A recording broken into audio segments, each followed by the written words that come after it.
Hola, ¿qué tal? Bienvenidos a una nueva edición de Expresiones a través de TVD Florida HD. Es un placer reencontrarnos con todos ustedes para compartir los hechos noticiosos más importantes de nuestro departamento. En esta jornada vamos a estar compartiendo información con respecto a la Junta Departamental de Florida porque viene brava la cosa allí. Se viene negociando la presidencia de la Junta Departamental de Florida. Supuestamente le corresponde a la lista 262 del Partido Nacional, lista liderada por Germán La Pasta. Pero en las últimas horas, uno de los ediles de la 262, lista que lidera Germán La Pasta, se desvinculó de esta lista hace ya un año. Ahora procura ser presidente de la Junta Departamental, o sea, ir en contra de su ex lista, debido a que pasaron cosas. En tal sentido, dialogamos con este edil en cuestión, que es Antonio Corujo, quien hizo declaraciones fuertísimas, como por ejemplo trató al presidente de la Junta Departamental de Florida, Guillermo Montaño, como dictador. Además ha mencionado de que Germán La Pasta lo ha traicionado, al igual que Fabricio Falero, quien podría ser el presidente de la Junta Departamental y es el nombre que propone la 262, ya que este año que comienza en la Junta Departamental le corresponde a la lista 262 y por lo tanto esta lista propone a Fabricio Falero para integrar la Junta Departamental, para ser presidente de la Junta Departamental.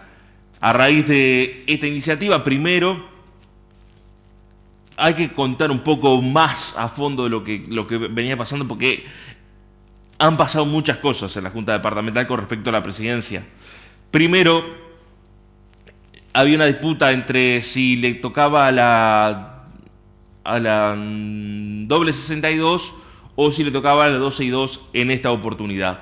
Cuando se gana la intendencia del Partido Nacional y cuando tiene mayoría en la Junta Departamental de Florida, se negocia de qué manera iba a estar conformada o de qué manera se iba a presidir la Junta Departamental de Florida por los 5 años.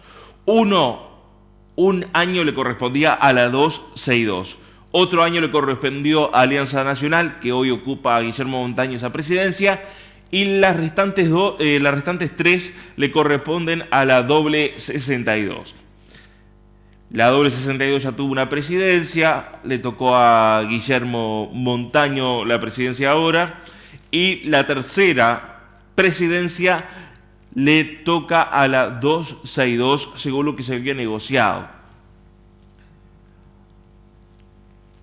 Allí, en esta discusión de quién iba a ser el presidente de la Junta Departamental de Florida, se mezcla la doble 62, donde por allí negocia de que este año le corresponda a ellos y que el año siguiente le corresponda a la 262. Allí se generó alguna diferencia, hubieron negociaciones por intermedio, pero ¿cómo se soluciona este problema que se venía suscitando? Se soluciona dándole un cargo por parte del intendente Carlos Enciso a quien estaba allí en disputa por esa presidencia de la Junta Departamental de Florida, que era Luis Maidana. Luis Maidana sale de esa disputa debido a que fue designado director de espacios públicos y le deja el camino libre a Fabricio Falero para que sea el presidente de la Junta Departamental. Camino libre hasta por ahí nomás, porque en ese camino se atraviesa Antonio Corujo, ex edil de la 262, ex edil de la 262, lista que lidera Germán La Pasta. Él se desvinculó de esta lista porque se sintió traicionado, que no se le cumplió con lo que se le prometió en la campaña electoral. Una de las cosas que se le prometió fue de que su hija iba a ocupar la secretaría de bancada de el Partido Nacional, estuvo un año y después fue desvinculada. Según lo que relata Germán La Pasta, esa desvinculación se genera porque la hija de Antonio Corujo no cumplía con su trabajo.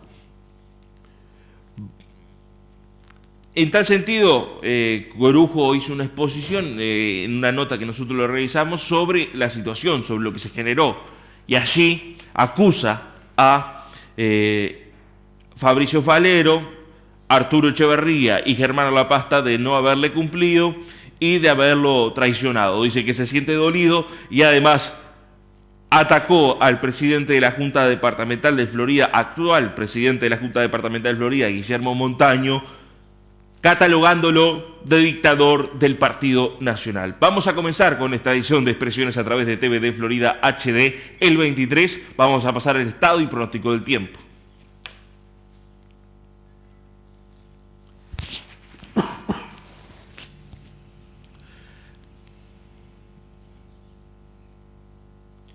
Ya ven ustedes en pantalla el estado y pronóstico del tiempo para esta jornada, lunes 3 de junio del 2017. El estado y pronóstico del tiempo para la mañana estará algo nuboso y nuboso, periodo de claro, nieblillas matinales, 4 grados la mínima, 19 la máxima. Para la tarde-noche, claro y algo nuboso. Para el día martes 4, en la mañana el tiempo estará algo nuboso, periodo de nuboso, la temperatura mínima es de 7 grados, la máxima de 20. Para la tarde-noche, algo nuboso a nuboso. Para el miércoles 5, el tiempo estará nuboso en la mañana. La temperatura mínima será de 8 grados, la máxima de 20. En la tarde-noche estará nuboso a cubierto. Pasamos ahora a la banca de quinielas del Uruguay con los sorteos de 5 de oro, tómbola y quiniela.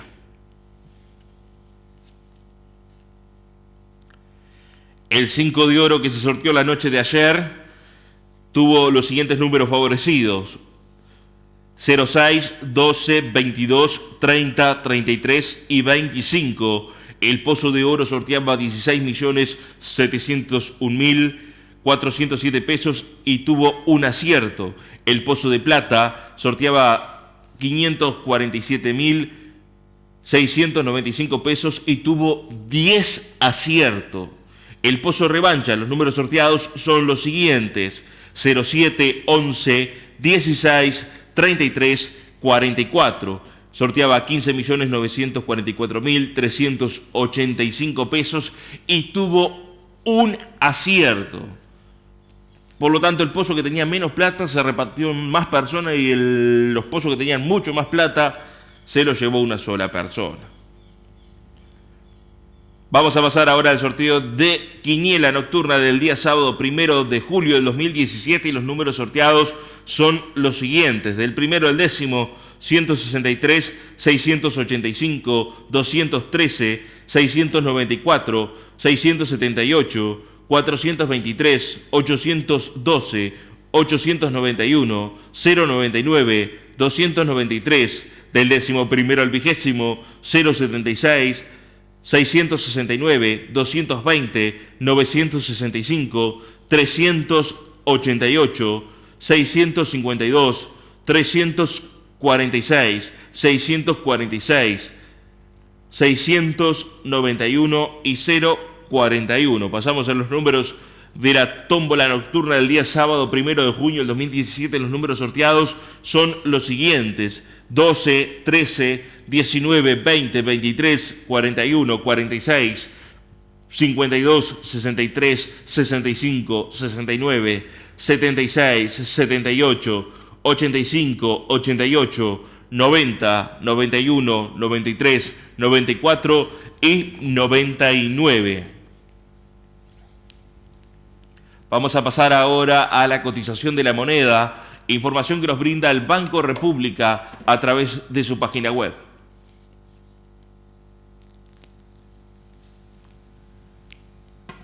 Ya vemos en pantalla la cotización de la moneda. Así cotiza el dólar.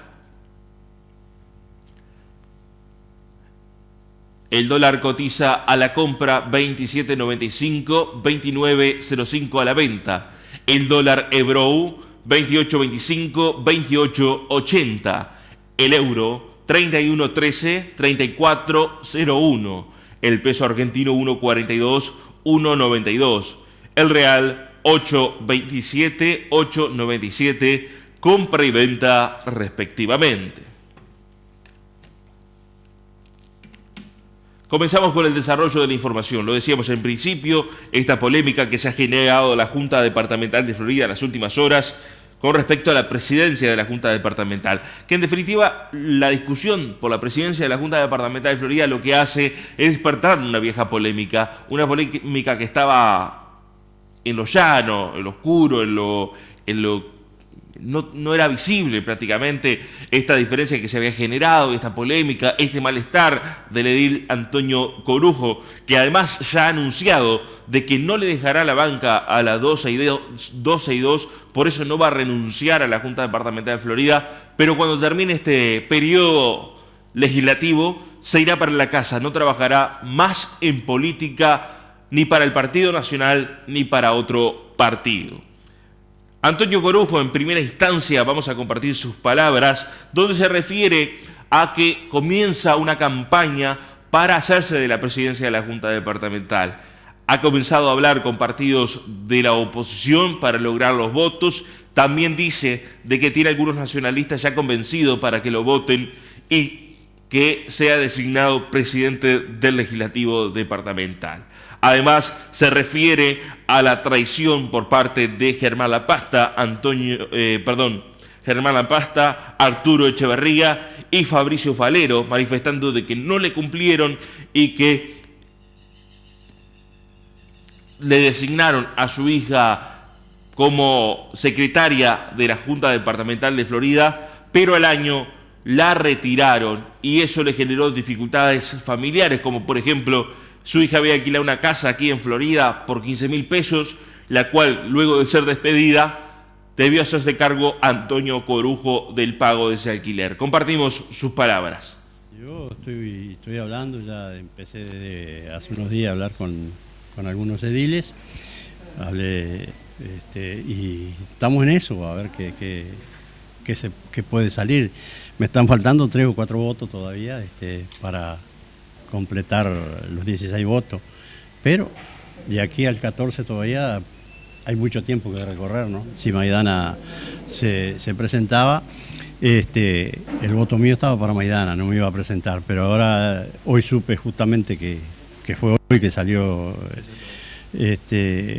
la promoción ahí en Jardines de Maidana, y bueno, traté de empezar a buscar los votos yo para mí, y vemos a ver qué va a pasar.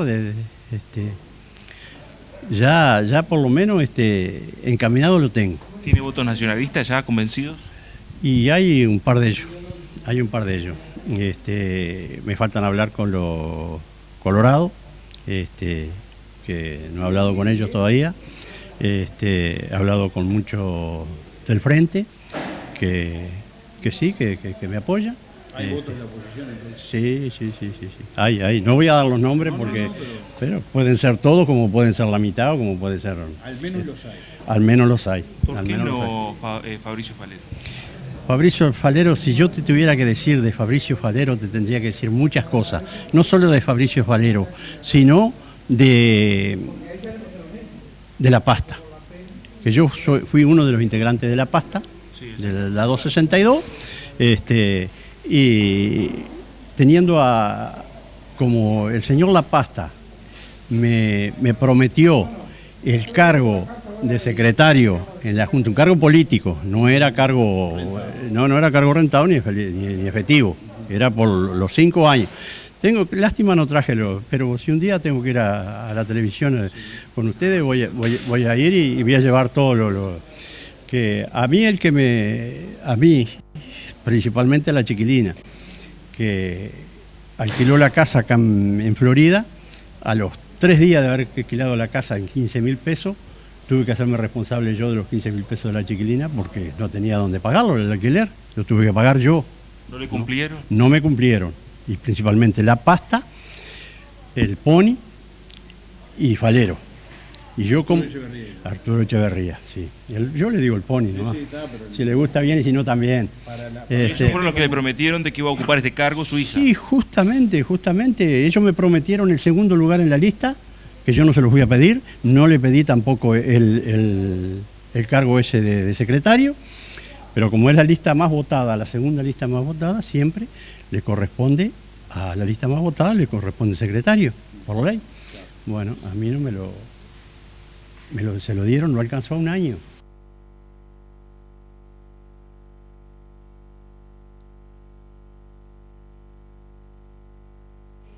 Antonio Corujo también manifestó de que se sintió traicionado por eso no puede darle el voto no puede darle el voto a Fabricio Falero para que sea presidente de la Junta Departamental de Florida, y por eso ha tomado esa iniciativa de buscar los votos de la oposición para poder ser presidente de la Junta Departamental él. En caso de que esto ocurra, de que él logre ser presidente de la Junta Departamental de Florida, va a generar un quiebre sin duda y un hecho trascendental en la Junta Departamental de Florida que marcará este periodo de gobierno sin duda, si eso se logra, si el candidato que propone la mayoría no logra ascender a la presidencia de la Junta Departamental. También manifiesta de que el presidente de la Junta Departamental de Florida, Guillermo Montaño, por algunas decisiones que ha tomado, por algunas iniciativas tomadas en la Junta Departamental de Florida, manifiesta de que Montaño es un dictador del Partido Nacional. Compartimos las palabras del edil Antonio Corujo del Partido Nacional. ¿Se sintió traicionado? Yo me sentí traicionado, sí. Me sentí traicionado, pero no del Partido Nacional. No del Partido Nacional, ojo. Ni del pájaro tampoco. Me vi traicionado de este señor La Pasta y estos otros dos señores, tanto Echeverría como Falero. Y yo no puedo darle el voto. Y bueno, y ahí estamos en esta poca, a ver qué sale. ¿El intendente Carlos Enciso pudo dialogar esta situación? No lo he podido dialogar ahora porque yo lo dialogué, sí. En el momento lo dialogué. Pero en la Junta el que mandaba era el presidente, el secretario y el coordinador. Eran los que mandaban. En ese caso el pájaro no tenía nada que ver. Yo estoy herido.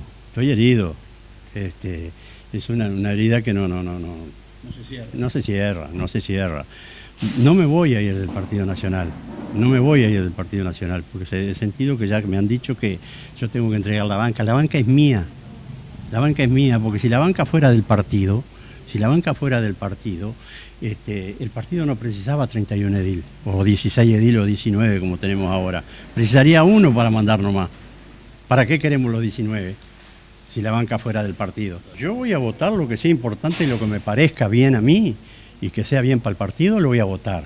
Pero ahora cuando manden algún argumento de esto, que mande algo para votar, como ha mandado el presidente de la Junta, el señor Montaño, ¿no? Como ahora pasó por arriba al plenario con nombrar a una funcionaria, me parece que eso es un gran error que tiene el señor presidente de la Junta. Él podrá hacer todo lo que quiera, pero para mí es un dictador. Un dictador en el Partido Nacional. Un dictador. No es de mi sector, ya le digo. No es de mi sector, porque él es de La Reñaga.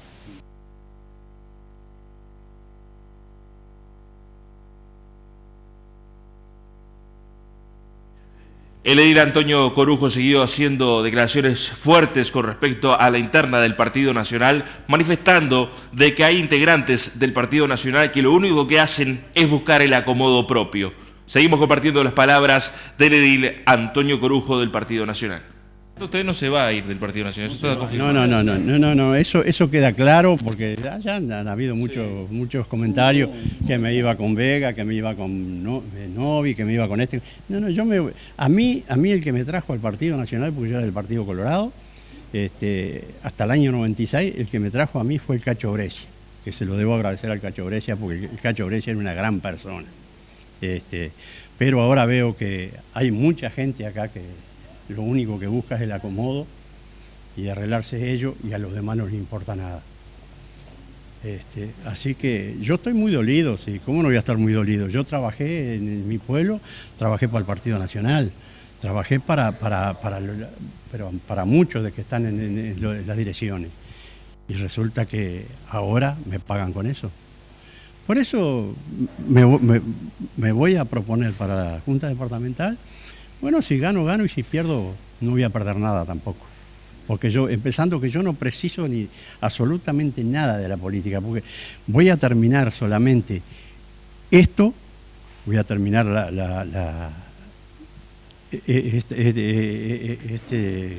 este mandato, porque si yo renuncio, ¿a quién le dejo la banca, se la dejo a la 262. Y ellos fueron los que peores se portaron conmigo.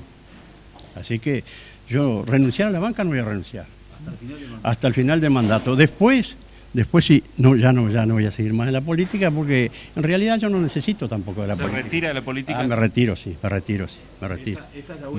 Esta es la última legislatura. Ya sé que voy a hacer 15 años con esto.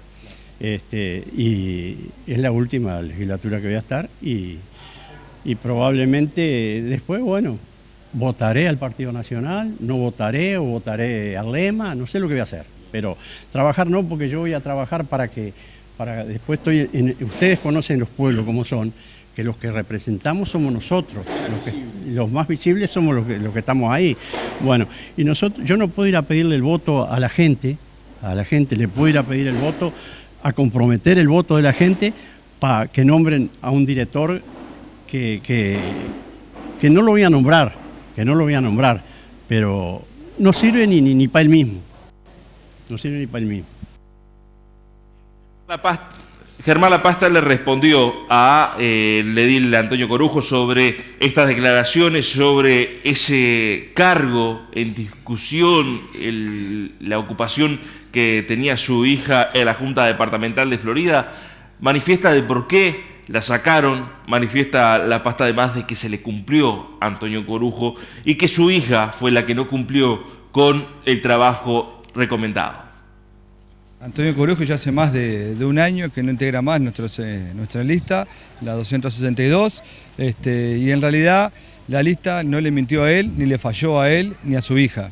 Él en la nota dice de que él no pidió el trabajo para su hija en la Secretaría Privada, ahí está mintiendo porque él a mí personalmente me lo pide en 25 de agosto, un día que estábamos caminando por las calles de 25, si nos daban una secretaría, si votábamos bien y nos tocaba una secretaría, si podía ser la hija, yo le dije sí, le veremos, no va a haber problema, y después, cuando llegó el momento, obviamente él me lo reclamó y yo cumplí.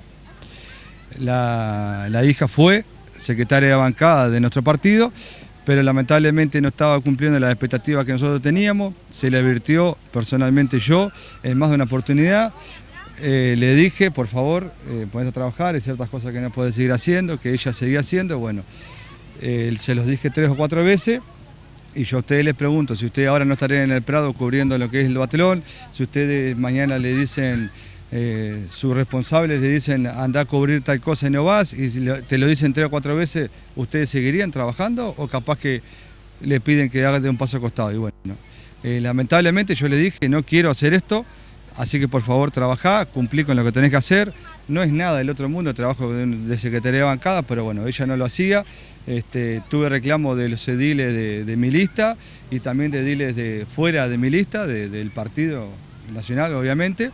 Y bueno, lamentablemente tuve que tomar la decisión ya hace un buen tiempo, pero justamente por eso, porque no cumplió con su trabajo.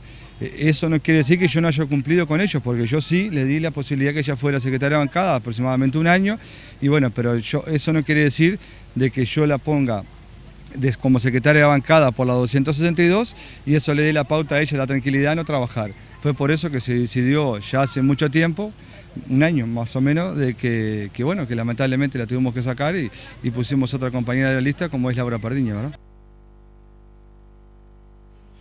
La Pasta también se refirió a quién será el presidente de la Junta Departamental de Florida. En esto que mencionábamos de que Antonio Corujo ha comenzado una campaña en procura de generar los votos para presidir el legislativo departamental. La Pasta afirmó de que el próximo presidente de la Junta Departamental saldrá de la lista 262, la cual lidera y será Fabricio Falero. Antonio Corujo ahora está en una campaña para ser presidente de la Junta Departamental, compitiendo directamente con la 262. En un principio, hace 2 años y poco, cuando después de las elecciones, ¿verdad? Y antes de empezar con las votaciones, se dijo de que iba a ser la doble 62, iba a tener 3 años, un año la 262 y el otro año no se sabía. El otro año fue Alianza en el nombre de Guillermo Montaño. Ahora le toca a la 262, de público conocimiento que la 262 elige a Fabricio Falero como presidente. El señor Antonio Corujo no corresponde más a la 262, para mí eso no tiene discusión y bueno, está bien, en política todo es válido, lamentablemente es todo válido, no hay código, no hay nada, por ciertos políticos, ¿verdad? Pero bueno, el futuro presidente va a ser Fabricio Falero de mi lista, que tiene 100% de mi confianza, mi apoyo.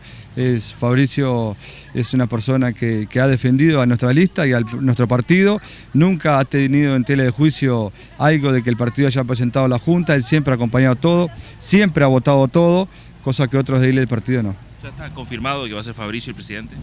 ¿Ya está acordado con las otras listas, por ejemplo? No, tienen una reunión de bancada el lunes, pero sí, el nombre que da los 262, que es el año que nos corresponde este tercer año, es el nombre de Fabricio Falero. No, la presidencia de la Junta, él mismo en su momento dijo que no quería ser presidente, y bueno, lo de la hija, yo... ¿Por eso crees que está enojado?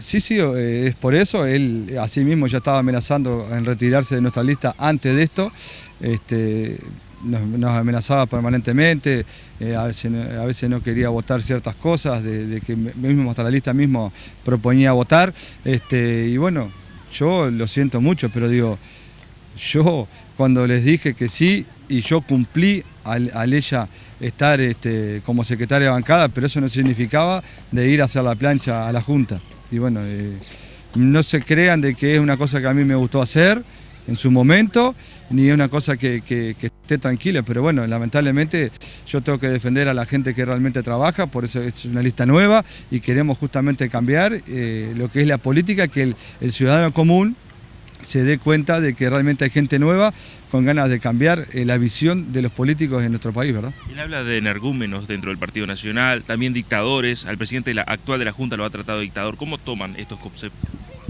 No, en lo personal, yo con Guillermo Montaño tengo una buena relación, a mí nunca me ha faltado el respeto, no lo veo en energúmeno a Guillermo, y un dictador, no estoy todos los días en la Junta, pero los compañeros míos nos han dicho que él actúe de esa manera.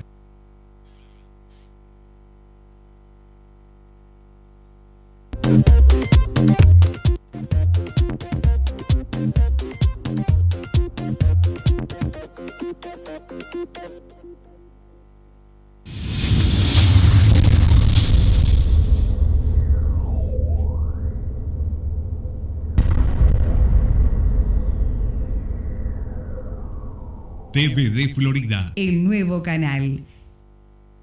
En Florida, la transparencia la construimos entre todos. Por eso hemos sido reconocidos como la Junta Departamental más abierta del país, según un estudio independiente de Uruguay ATP sobre apertura en línea. Conoce más sobre todo lo que estamos haciendo en www.juntaflorida.gov.uy. Junta Departamental de Florida. De todos y para todos.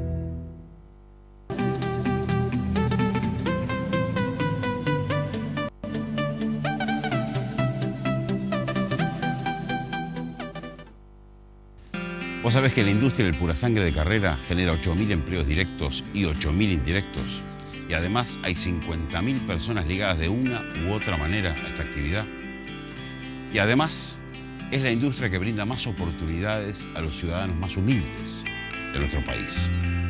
Aquí no hay máquinas, estamos nosotros y nuestros caballos. Sí, somos el Uruguay del purasangre de carrera. Nuestro orgullo y nuestra pasión.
Continuamos en Expresiones a través de TVD Florida HD y vamos a recibir en estos instantes al profesor Alberto Cruz, con quien vamos a estar dialogando en estos minutos sobre distintas actividades que se vienen realizando con respecto al grupo de identidad. Además, en los últimos días se conmemoró una fecha muy importante para nuestro país, que fueron los 44 años del golpe de Estado. Vamos a estar dialogando con él sobre ese acontecimiento que marcó al Uruguay prácticamente para toda la vida.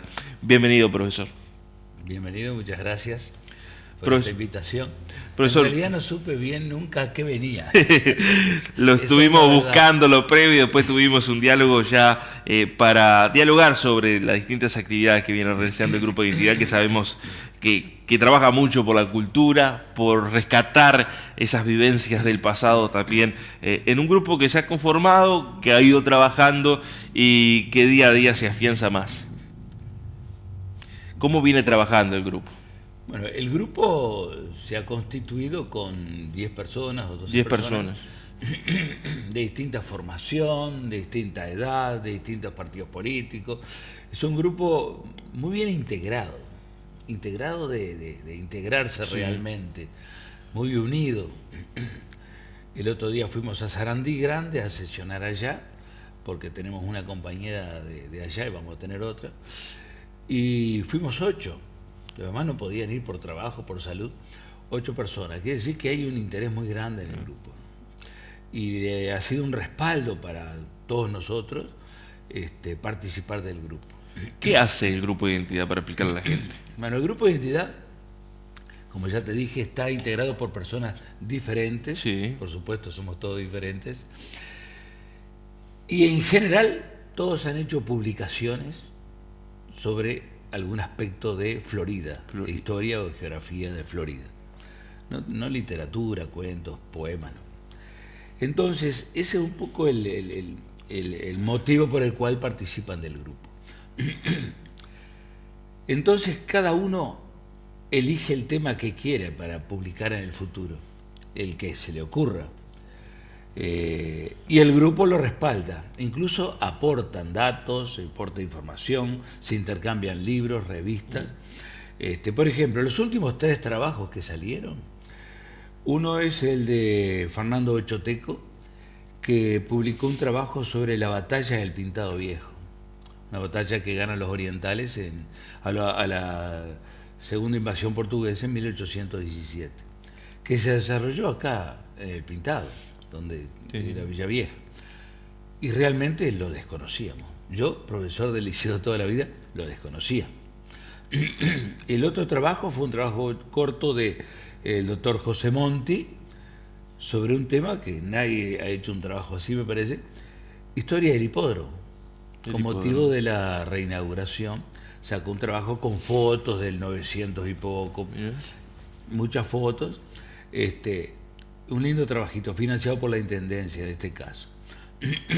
Y el trabajo anterior fue de Julio Matos, el otro agosto, que se refiere a la batalla que se desarrolló acá en la villa de Florida en 1864, cuando el general Flores toma la villa o toma las armas y se incendia el rancho histórico el 4 de agosto de 1864. Esa fecha la teníamos también olvidada. No es que Julio la resucitó, no. Ya Pérez Dabria y Fernando González habían rescatado esa fecha. Allá por el 900, cuando discutían por el diario, yo me informo de esa fecha y entiendo algo de lo que pasó. Entonces, distintos temas, ¿no? Yo, por ejemplo, he hecho 2 trabajos, 2 libros, que no los traje, la verdad que me olvidé. Uno del año 14, Florida y las transformaciones del 900. O sea que es un semillero de cultura, de rescatar el pasado. Producción de conocimientos. Producción de conocimientos. Yo le llamaría así. Producción de conocimiento, y el objetivo es producir y difundir. Seguro, de repente pasan 2 o 3 meses y está todo en silencio, Claro. trabajando en silencio, porque no tiene una Sí, sí, actividad muy pública, con una dinámica muy especial como tiene otras organizaciones. Pero yo he encontrado prioritario eso para que en Florida se sepa más, que los maestros... Tiene mucha historia, Florida específicamente, ¿verdad? Todos los lugares tienen historia. Sí, sí. Florida tiene, de particular, digamos, te tiro 3 o 4 cosas. Seguramente el departamento de más batallas de la historia, No, batalla. por lo menos 8. El departamento más vías férreas del país. El único departamento, salvo Canelora, que tiene 3 rutas nacionales. Eso ha determinado toda una geografía distinta a otros. Tiene 20 y pico de pueblos junto a las vías, tiene un montón de esas cosas. Además, se declaró la independencia, o lo que hemos considerado siempre la independencia. Ahora está muy cuestionado, Claro. del año 1825.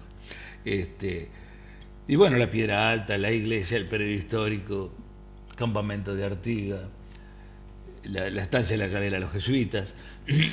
Pero esos son momentos o lugares puntuales. Ahora, todos los lugares tienen historia. Yo en este momento estoy trabajando los inmigrantes, en particular los libaneses. Los libaneses. ¿Cómo se hace para justamente adentrarse en un trabajo nuevo, en buscar datos? ¿De qué manera se hace? Porque es una investigación muy compleja porque Sí, se tiene sí. que investigar el pasado, no el presente. Seguro. En el caso de los inmigrantes hay literatura, hay cosas escritas, generales, pero no particulares. Y el problema es ese.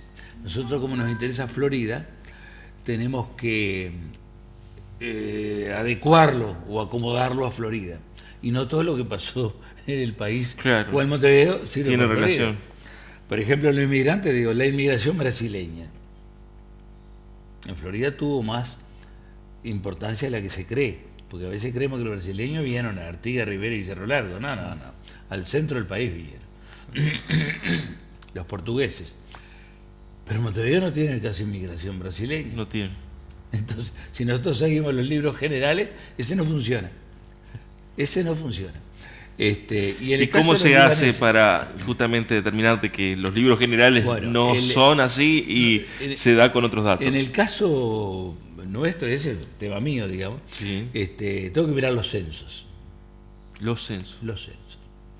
Censo de 1908, censo de 1900, censo de 1891, censo de 1860, 1852, y después padrones antiguos y la iglesia.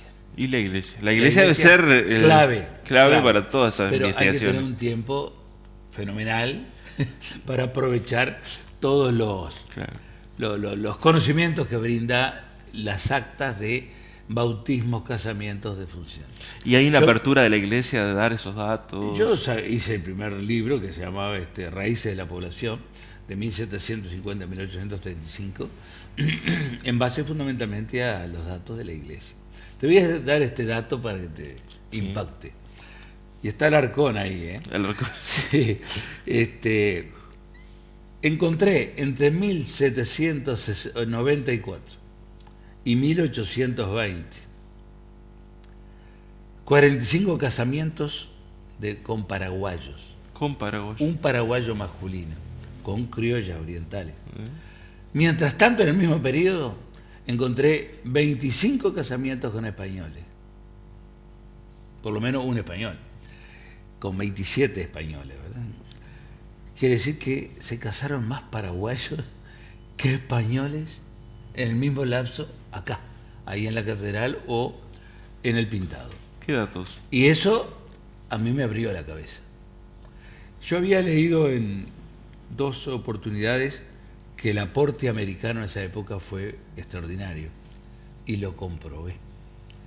Indios guaraníes, paraguayos, de las provincias argentinas de Corrientes, Córdoba, Santa Fe, Mendoza, era enorme cantidad. La relación era 5-1 o 4-1 con respecto a los españoles.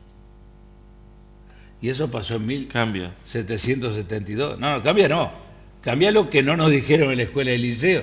Por eso o se comieron. cambia ese concepto que teníamos de prácticamente que eran los españoles que... Yo trabajé mucho en la librería con un librero, que nos hicimos muy amigos, que me decía, pero loco, vos sos el único tipo que me ha dicho que había paraguayos. Digo, bueno, y yo te digo lo que yo descubrí, nada más, o sea, pero otros ya habían descubierto en otros lugares y ahora hay más, se sabe más en Salto, en Cerro Largo, en Durazno, ni hablar. Bueno, en la Patria Gaucha se habla de todo el aporte guaraní. Yo concluí que éramos mucho más mestizos de lo que decíamos y concluí que éramos menos blancos de lo que decíamos. Y Alarcón es un apellido que venía de Paraguay. De Paraguay. Y yo hablé con varias personas de los apellidos que encontré, que son los mismos muchas veces, en el caso de los paraguayos, de los jugadores de fútbol de Guaraní, de Olimpia, Sí. de Cerro Portal, los mismos.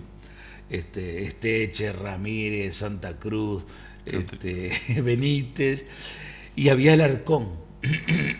Y la familia Alarcón, que yo tuve compañeras de clase en el liceo, son las únicas que sabían que venía de Paraguay. De Paraguay. Que algún abuelo, bisabuelo, tatarabuelo le decían el Paraguay. Pero en realidad, como la migración paraguaya se cortó, por algo Artigas no vino tampoco, o sea, no sabemos si quiso salir o no, pero no volvió. Estaba encerrado Paraguay, no salió más gente prácticamente, no entró más gente acá. Se terminó la... Seguro, después con la guerra del Paraguay vino alguno, pero obligado. Y bueno, esto es un aporte que, esto es el caso mío, no estoy hablando de todo el grupo de Sí, entidad. cada grupo trabaja Seguro. en sus temas. Después, en el 900, sí, a mí me asombró ese trabajo, me asombró, porque lo que ocurrió en el departamento de Florida, que ocurrió en gran parte del país probablemente, a mí me sorprendió y me alegró. Las transformaciones que hubieron acá en el departamento fueron extraordinarias. 2 vías férreas pasaron el departamento, hasta Cerro Chato una, hasta Durazno la otra, y se fundaron decenas de pueblos. Sí, sí. En cada estación se formaba En muchas estaciones apareció un pueblito. Si se hacía de venta de terreno, ¿no? Pero a su vez eso implicaba caminos de penetración para el interior. Pero avanzó la agricultura. Después avanzó la lechería ya en este siglo XX, en el anterior siglo XX. Y se produjeron movimientos migratorios extraordinarios. La migración de floridenses hacia el norte, hacia Durazno, 33, Tacuarembó, es sensacional. Sensacional, digo, me llamó la atención. Pero ya en el año 1908, los floridenses que iban a Montevideo constituían el grupo departamental más numeroso. Ya la migración a Montevideo no es de ahora, es de hace un siglo y algo. Sí. Y marcó a Florida para todo el siglo XX, que fue el gran problema. Florida no crece en población hace 70 años, más o menos. Hace 70 años no crece en población. Sí, 70 años, por no decirte 80 años. Todo el centro sur, Flores, La Valleja, Durazno y Florida, de hace 70 y pico de años no crece la población. Y eso se debe a... Gran parte es la emigración a Montevideo. Montevideo. Eso determinó que la natalidad bajara antes que otros departamentos. Entonces no había... Ahora es menor la migración, sí, pero es menor la natalidad. Sí. Entonces, y mayor la vejez. Florida está en 4º lugar en este momento en vejez del país, pero en su momento estuvo en 2º y 3er lugar con La Valleja. La Valleja sí está, marcha atrás notoriamente. Florida tiene los mismos que hace unos años, pero más viejos. Sí. Y eso es deterioro. Y ahora usted cerró la librería, tiene más tiempo tal vez para trabajar en estos temas. Sí, hay más tiempo, todavía no lo he sabido administrar bien, es el problema más mayor, ¿no? Sí, ahora me voy a meter en los inmigrantes, que va a llevar 2 o 3 años, ¿no? Se halla... No lleva 20 días. Sí. Se halla distinto cuando se levanta en la mañana y no tiene que ir a la librería. Tengo urgencias. Entonces uno puede administrar el tiempo. Ahora me voy acá, voy al centro a hacer unas compras, voy a la biblioteca a consultar unos diarios del Heraldo. Y bueno, uno desea dar a Florida algo, en este caso ya unos conocimientos, si me da la vida tiempo, ¿no? Pero todas las actividades que uno ha realizado ha sido para dar, ya sea en el liceo, en el gremio, cuando anduve en la calle destituido prestando libros, en la política, en la iglesia y en la librería. 40 años de libro. 40 años. 40 años. No debe ser fácil tomar esa decisión de cerrarla, ¿no? No de librería 35, 35. pero libros 40 años. No, yo lo tenía resuelto, al cumplir 70 me iba. Y mi señora ya tenía esa edad, o un año más, me lleva un año. Entonces habría que, si la gente se va a los 60, 60 y poco, ¿por qué no me podía ir a los 70? Me dice, no, Alberto, lo que hiciste. Digo, no, yo cuando tuviera 110, por ahí 120, iba a avisar que me iba a ir. ¿Y qué le decían sus amigos cuando cerró la librería? De todo. Algunos me querían matar. Pero otros reconocían que tenía razón. Verá, tengo energía como para seguir haciendo cosas. Además, las cosas se toman en absoluto. En general, la gente juzga y hace, dice en absoluto como que se termina el mundo. No se termina el mundo. Quizás, y yo me fui dando cuenta en los últimos meses, especialmente la última vez, que vinieron testimonios increíbles, que los libros, o lo que yo hice con los libros, o la librería, la presencia de la librería, fue más fundamental de lo que uno creyó. Ahora dice, te extrañamos, no está, no sabemos qué hacer. Y andá al Salón El Vasco, le digo, que yo le vendí miles de libros al Vasco. Y bueno, uno hizo, el objetivo es dar. Yo creo que este mundo se divide en los que intentan dar a los demás y los que no. Ahí está la división, que después lleva a otras divisiones, ¿no? Pero ahí está la división. Con respecto a... Nosotros lo consultábamos para hacer una entrevista, lo previo que después genera esta visita de usted aquí en el programa, sobre el proceso de dictadura que se genera aquí en Uruguay. ¿Cómo se vivió ese hecho? ¿Por qué se genera? Porque tal vez las generaciones más jóvenes, y me incluyo en esa generación más joven, no tenemos mucho conocimiento sobre ese caso, o sino que tenemos versiones distintas. Hay muchas versiones sobre cómo se genera la dictadura, la guerrilla. Hay algunos que dicen que la guerrilla ya estaba liquidada cuando Algunos no. Estaba liquidada. Estaba liquidada. Sí. Mira, la dictadura comenzó formalmente el 27 de junio de 1973. Pero yo creo que fue fundamental el periodo anterior de 5 años, que yo le llamaría un periodo autoritario, predictadura. Se fue labrando ahí, se fue fraguando. Y te digo más, la dictadura no se instaura para luchar contra el MLN, contra los Tupamaros, no. La dictadura vino a atacar, o vino a realmente a limitar los derechos de todos los ciudadanos, de todos, a liquidar las organizaciones gremiales, los partidos políticos. Fue realmente increíble. Y hay mucha interpretación que no es correcta, por más que podemos diferenciar distintas interpretaciones, lógicamente podemos discrepar, pero evidentemente aquel proceso de mucha tirantez, tensión, se tenía que resolver por algún lado. Se resolvió por el lado menos popular de todo, que fue la dictadura, ¿verdad? Además fue una dictadura particular, porque el presidente de la República fue dictador, fue asociado con los militares, Bordaberry, y bueno, nos trajeron consecuencias, hubo más presos, o sea, se llevó presos gente que era dirigente gremial, más bien en Montevideo, ¿no?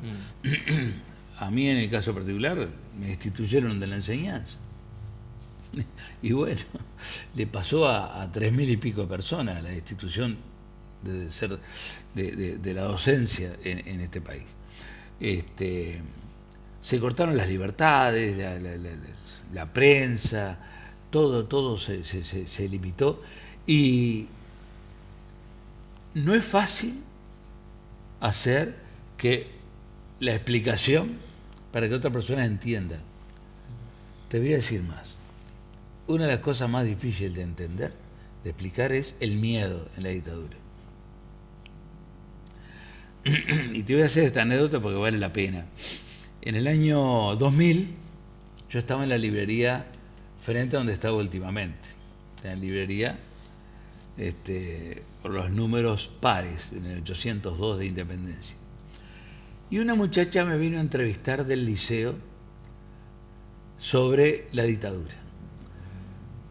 Bueno, hablamos como 20 minutos y después le dije, ¿por qué no le preguntás a las personas que vengan, cualquiera que venga, qué sintió más en la dictadura o qué recuerda más de la dictadura? ¿Tú puedes creer que las 4 personas que entraron le respondieron lo mismo? Miedo. Bien. Pero el miedo no tiene nada que ver con el miedo de hoy. ¿Cuál es el miedo hoy?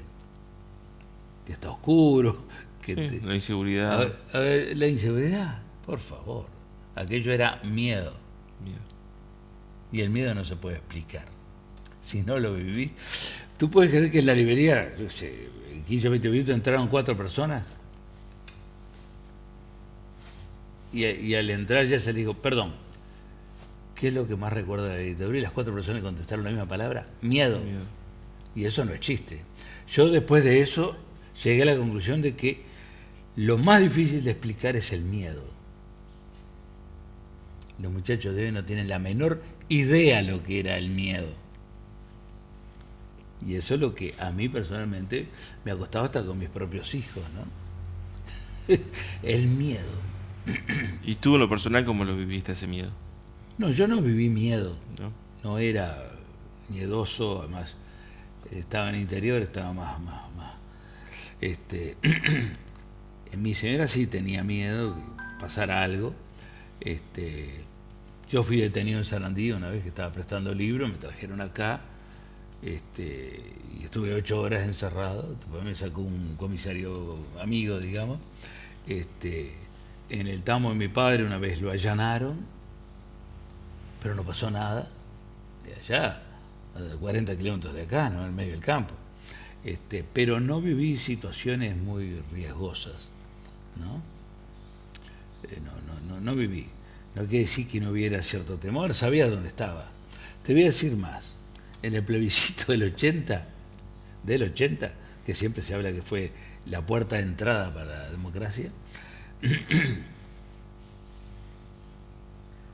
se venía el plebiscito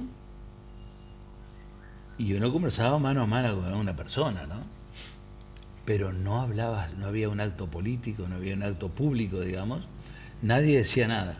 Yo recuerdo que al otro día, voté el no, por supuesto. Al otro día, cuando fui al banco de crédito por algún cheque, nadie decía nada. En la noche del domingo ese de plebiscito, escuchamos la televisión, nada más.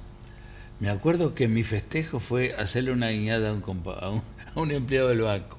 Nada más. Nada no más. puede ser nada. Nada. Y ahí tenía una dimensión de lo que era un festejo. ¿Y cómo se vivió ese momento internamente? Brutal. Una satisfacción.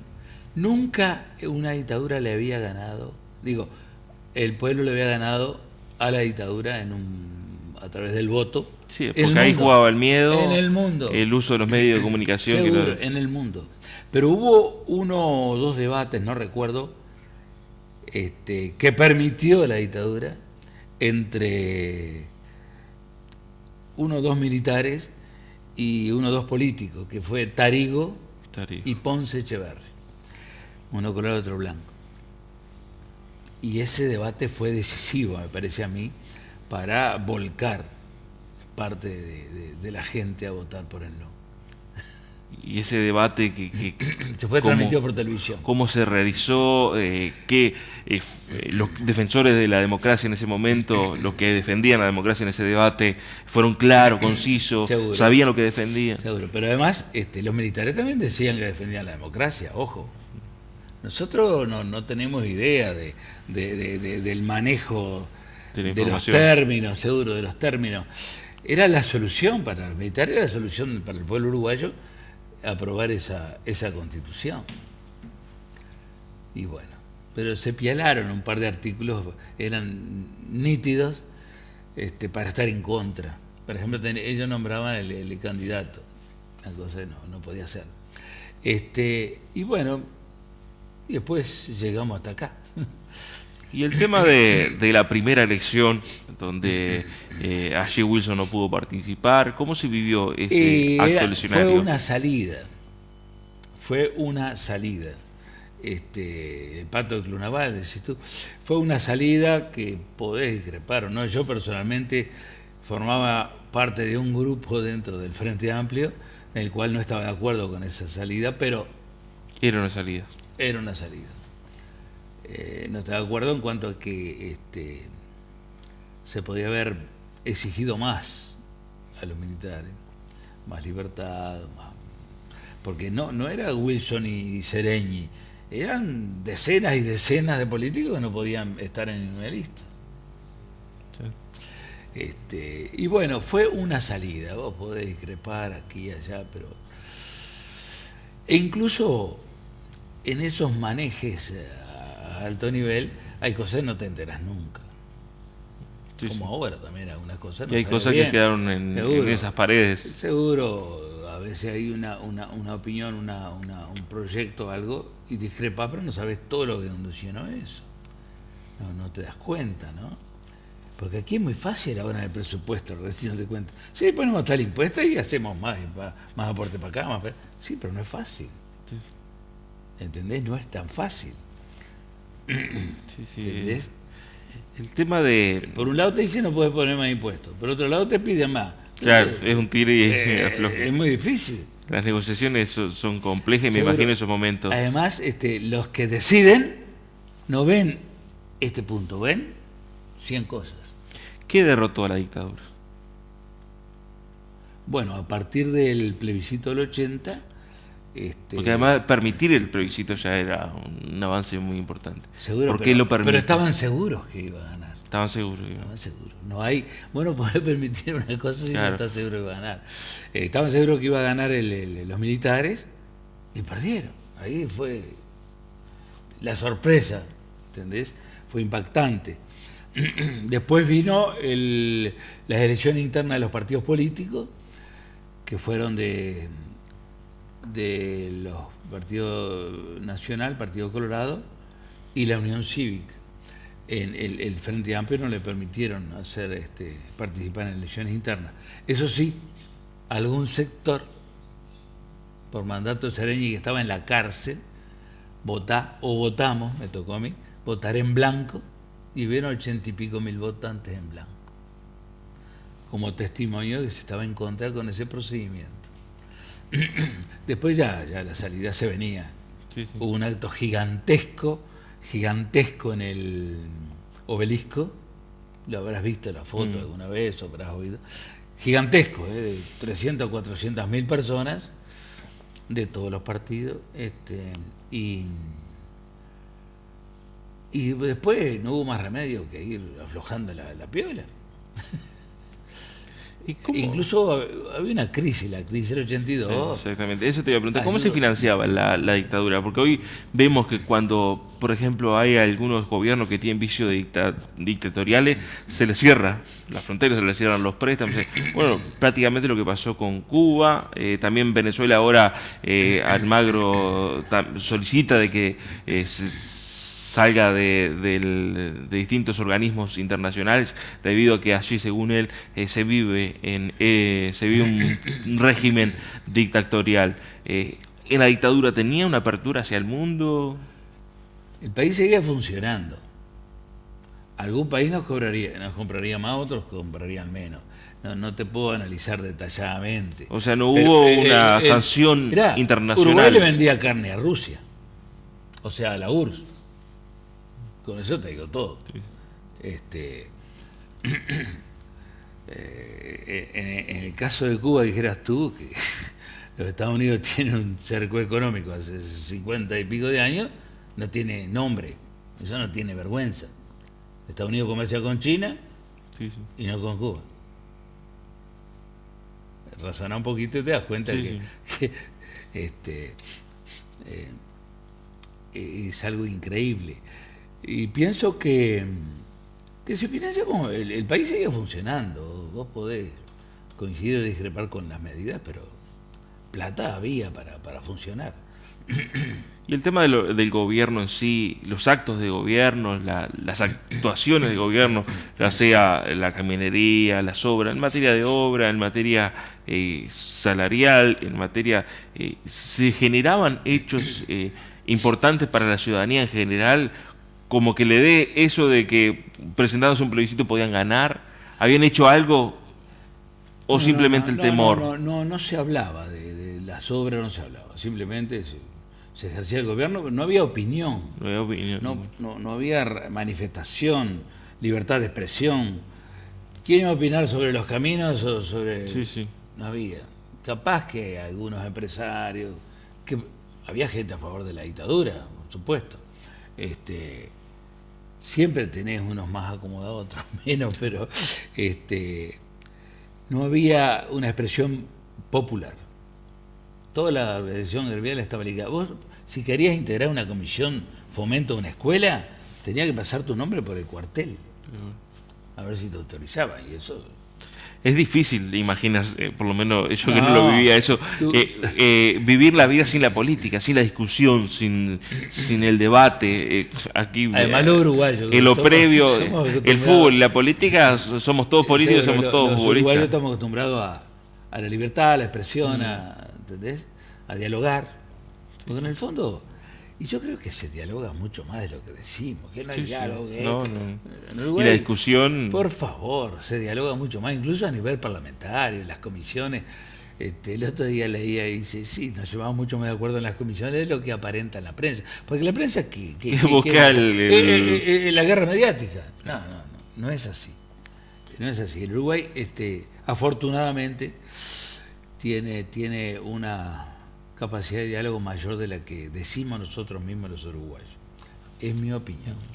Mi opinión. ¿Uruguay aprendió de la dictadura? Y todos los países han aprendido, digo yo, de cuidar la democracia. Sí. Bueno, ahí tenés lo que siempre se dice, los tupomaros, el MLN, que afectaban a la democracia.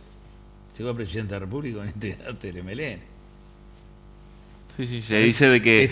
Y en ningún país de América ha ocurrido. Creo que en El Salvador ocurrió que un guerrillero llegara a la presidencia.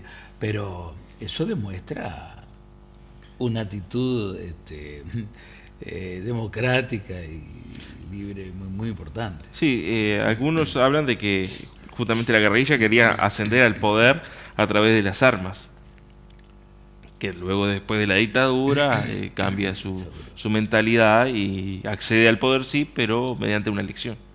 Seguro, se integra. Y ahora Colombia está haciendo lo mismo. Colombia, sí. Está haciendo lo mismo, pero un proceso mucho más duro el de Colombia. Sí, estamos hablando de un tendal de muertos. 50 años, son 200 y pico mil muertos. Además, te voy a decir algo que es muy importante. Cuando se dice tantos muertos, ya la noticia da a entender que son todos de la guerrilla los muertos. Que los mató la guerrilla. Es como los muertos de Maduro. Maduro los mató a todos. Y no es así. No es así. Si vos analizás bien Venezuela, no es así. Quizá una mayoría hayan muerto por la acción del ejército venezolano, pero hay otros que no. Pero en general cuando sale la noticia, te da a entender la noticia como que es fruto de tal cosa. Y no es tan así. Hay que tener la sagacidad para dar vuelta a esa noticia, a ver qué significa realmente. ¿Cómo se ven las manifestaciones que han ocurrido en los últimos tiempos? Un intento de homenaje al ex dictador Gregorio Álvarez, donde se le quiso hacer un homenaje. El tema de aquí en Florida hubo un discurso de un ex militar que causó polémica a nivel nacional porque usó una frase al cerrar su discurso: por ahora comenzamos a volver, y eso generó un debate nacional muy importante. Mira, yo no he discutido eso con nadie prácticamente. Sé que han habido consecuencias y es como un rechazo innato ya. Nadie quiere volver a esa nadie aplaude eso. Pasadológico. Bueno, hay algunos que lo aplaudieron seguro. En el acto de aquí. Y en los actos la gente aplaude hasta por inercia, muchas veces. Pero yo creo que no, hay un rechazo a todo eso. Tenemos que solucionar las cosas entre nosotros, civilizadamente, en diálogo. Sí, sí. Y bueno, fue una larga noche de 11 años o 12 años que no quisiera volver a repetirla. ¿Cómo se cuida la democracia? Cultivándola. Cultivándola. Porque es un bien que a veces no nos damos cuenta en el trajín de los días, pero cuando se pierde, dice lo que era la democracia. Lo que perdimos, seguro. Hay que cultivarla y hacer las cosas bien. Sí. En los últimos tiempos se viven, yo lo he dicho aquí en el programa, tal vez se le causa daño más allá de las figuras que se pretenden dañar. Ponemos el caso de Sendik como puede ser el caso de otra figura. Hoy no hay un fallo judicial que diga Sendik robó, pero en definitiva cuando te hablan de Sendik ya está hecho. Se pinta de que es un ladrón, de que se llevó la plata. Y a su vez, desde el Frente Amplio también ha ocurrido lo mismo con figuras de los partidos de oposición, diciéndole que este es un ladrón, que esto... Y genera un ambiente de la población hacia el sistema político de desprestigio, de rechazo, y cuando se genera el rechazo, ahí comienzan a pasar otras cosas. Por ejemplo, aquellos que están a favor de una dictadura ven de que se le abre una puerta, tal vez para generar algo. Sí, tenés razón en ese sentido. Yo pienso que son palabras negativas que tienen consecuencias negativas, por lo menos nada positivas. Y es cierto lo que decís.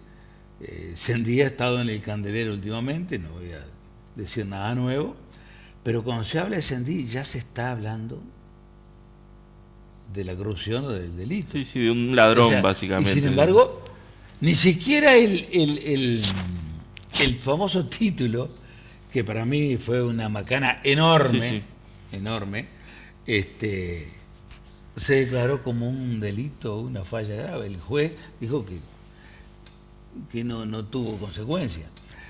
Y lo otro de ANCAP se va a comprobar. Te voy a decir más. Cuando se habla del Fondes, siempre dice, sí, el Fondes que prestó a esto, que se fundió, el otro que se fundió. El Banco República perdió no sé cuánto. Eso es la noticia.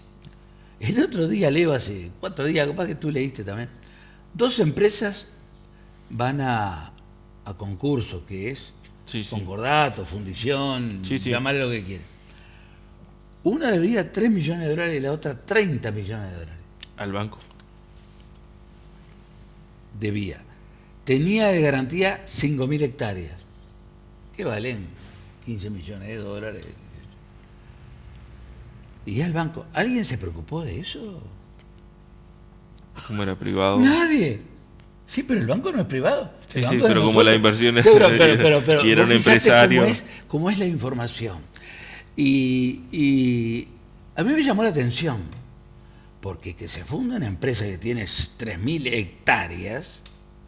Yo que estuve en el campo, viví mis hermanos, sé más o menos lo que son las hectáreas y lo que vale.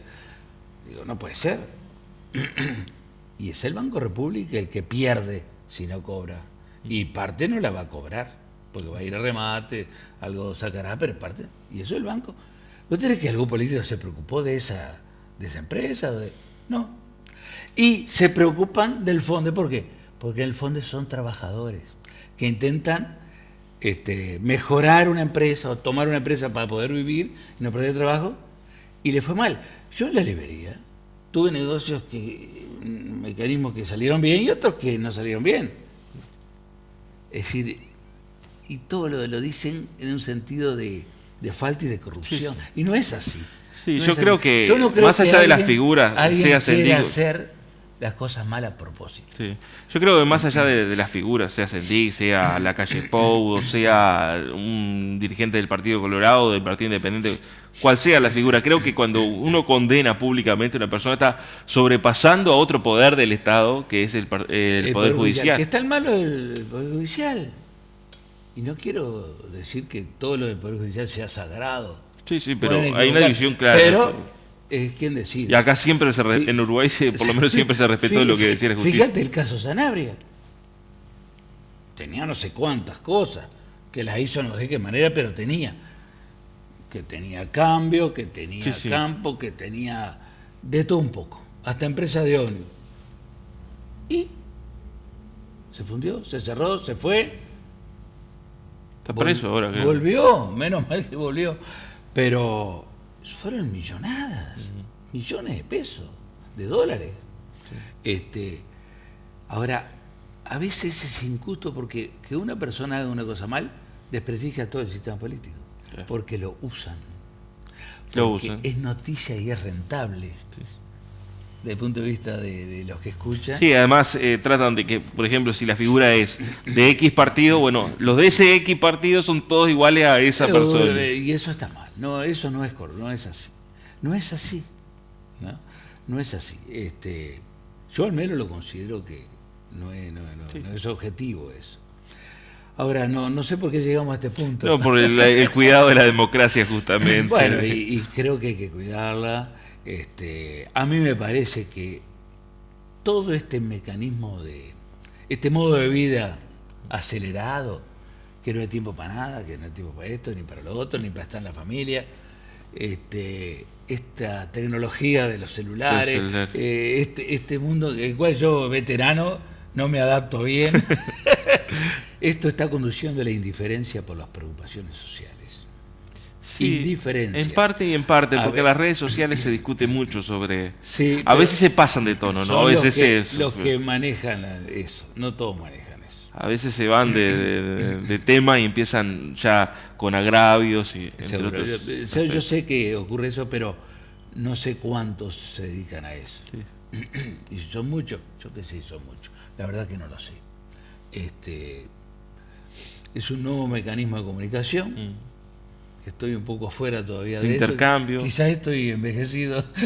Tiene que hacerse una cuenta de Facebook. Capaz que para la próxima visita que lo tengamos por aquí, esperemos que traiga una cuenta de Facebook, así la mostramos en la pantalla. Y ahí empieza el debate sobre el tema de los inmigrantes, y todos esos debates sobre los libros, sobre los proyectos que usted está trabajando. Bueno, discutirlo en el Facebook. A mí me preocupa los pobres, que muy pocos hablan de los pobres. Sí. Más bien cuando se habla de los pobres hay un desprecio.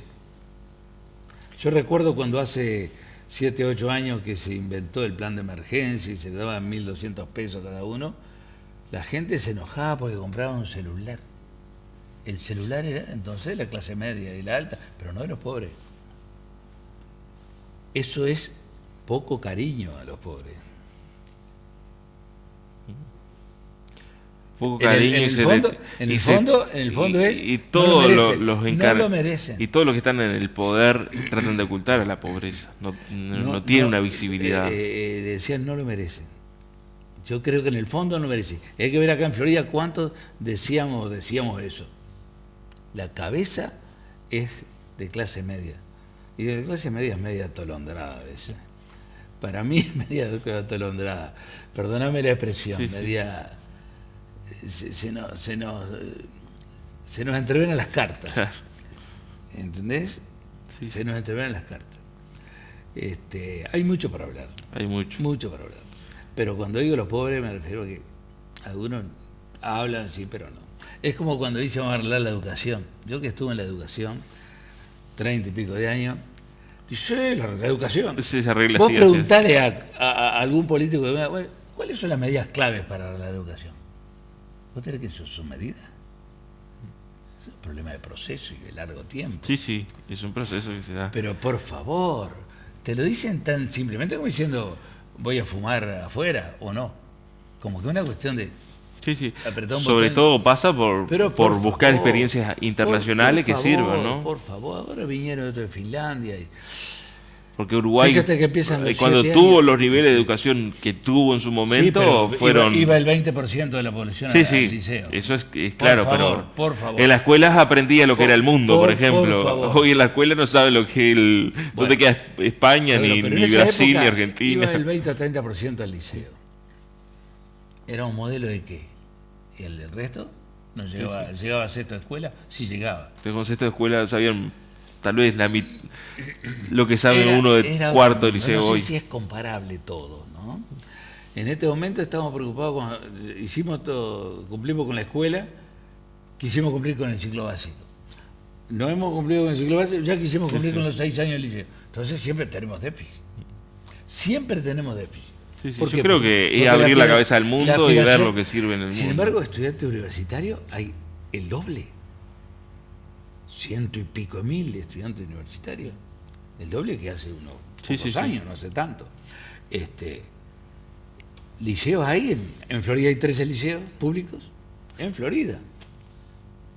13, sí, 13. O Sí. 14, no sé, en Florida hay 2 o 3. Pero 3 hay en acá en la los ciudad. pueblos hay, Carday, La Mala, 25 de agosto, Mendoza, Casupá, Fray Marcos, Cerro Colorado, Capilla. Hay liceos. Sí, hay una descentralización de la educación. Hay un mayor acceso a eso. Incluso todos los estudiantes rurales van Las escuelas gratis, rurales. van gratis. Los estudiantes del liceo van Sí, gratis sí, las escuelas rurales. en ómnibus. Es decir, hay una serie de planes, yo veo planes o me entero de planes que antes no había. Tutoría, seguimiento. Sí, sí, la pasaje de tecnología escuela al también liceo, ha abierto pasaje las de escuela posibilidades. al liceo, un montón de planes que me llaman la atención, que es para estimular a aquel chico. Hoy, por ejemplo, puede estudiar en la universidad a través de una computadora. Seguro, no, pero eso, seguro, yo estoy medio fuera de eso. Por Hay ejemplo, unas posibilidades que antes evidentemente no existían. sí. Por ejemplo, el pasaje de escuela al liceo, tenés que cortar, ¿no? Ya estamos ahí, pero Bueno, dígame. el pasaje de escuela al liceo, hay maestros dedicados a eso. Yo tuve una amiga Sí, sí. que se dedican a atenderlo, a acompañar a los chiquilines que pasan de la escuela al liceo. La escuela al Antes liceo. no existía. No existía. Simplemente se dice ahora, repiten tanto. Sí, pero antes no repetían porque ni siquiera llegaban al liceo. Ojo con las comparaciones. Ojo con las comparaciones. Sí, sí. Yo si fuera periodista, Sí, sí, un tema que... le apretaría a decir, bueno, dígame, ¿cuáles son las medidas clave? ¿Usted en cuánto? ¿En un año? ¿En 5? ¿En 10? ¿En cuánto lo va a cambiar la educación? No es una fórmula mágica. No existe fórmula mágica. No, y no es cuestión de presupuesto tampoco. No existe fórmula mágica. No es cuestión de plata tampoco. A mí me llama la atención esa suficiencia que tienen los políticos. Sí, la educación, la salud. No todos iban accedían a la salud antes. Ahora tenemos 1000 problemas porque nos demoran un mes un especialista, otro mes otro.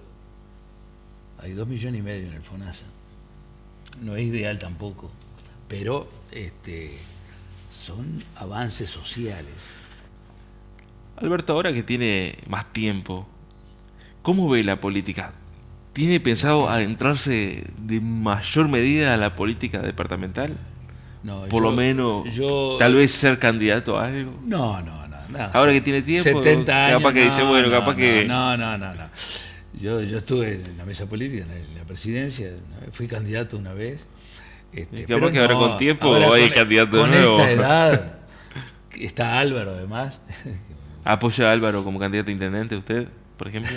Te quiero decir, Álvaro es mucho más joven. Sí, sí. Lo conozco de la niñez prácticamente, porque iba al tambo de mi viejo con mi hermano a ordeñar vacas a los 13, 14, 15 años.